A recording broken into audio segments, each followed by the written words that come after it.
The Fabian socialists who formed the Fabian Society were influential in their exclusivity. While most front groups focused on the mass of increasing their membership in a drive to 51%, the Fabians limited their membership, and thus the statements of any Fabian were taken more seriously.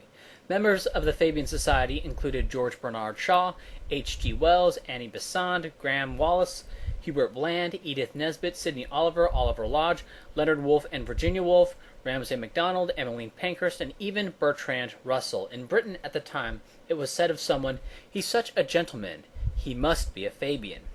You're so smart. What college did you go to? What is a university? Well, kids go to a campus where they take classes, and this is how they are to learn things. For example, to best understand economics, one should go into a classroom, have one guy teach the classroom with a bunch of kids, and the kids go from class to class, and then take tests periodically. The basic design of the university existed before the internet. On YouTube, these universities can and do put up many of their recordings of their courses, and I'd see no reason why they couldn't put up all of them, yet folks still want to get into these universities. What a lot of folks forget is just how big a deal having the appropriate books was. Today it really doesn't matter that much, and Harvard University is named after John Harvard, who gave the university £779 and half of his library, which was 400 books. Engineering, math, sciences, I can understand why you need to go to a university to learn those things, have hands-on instruction. But history?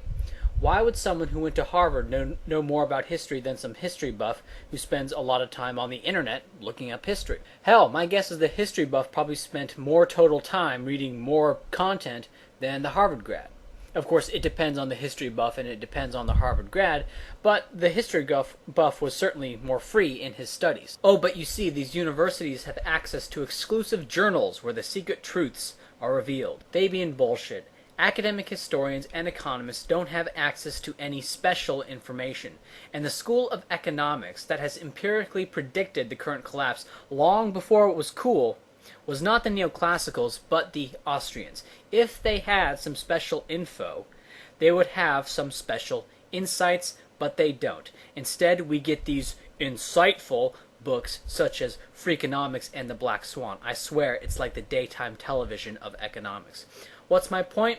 Don't be fooled by these baubles, these titles they bestow on each other after licking the poop out of each other's butt cracks. I bring this up when arguing with a lot of people because what eventually happens is I will admit that I am making educated guesses, and they'll respond with, "Well, an educated guess isn't good enough. I want certainty." But the thing is, it's all educated guesses.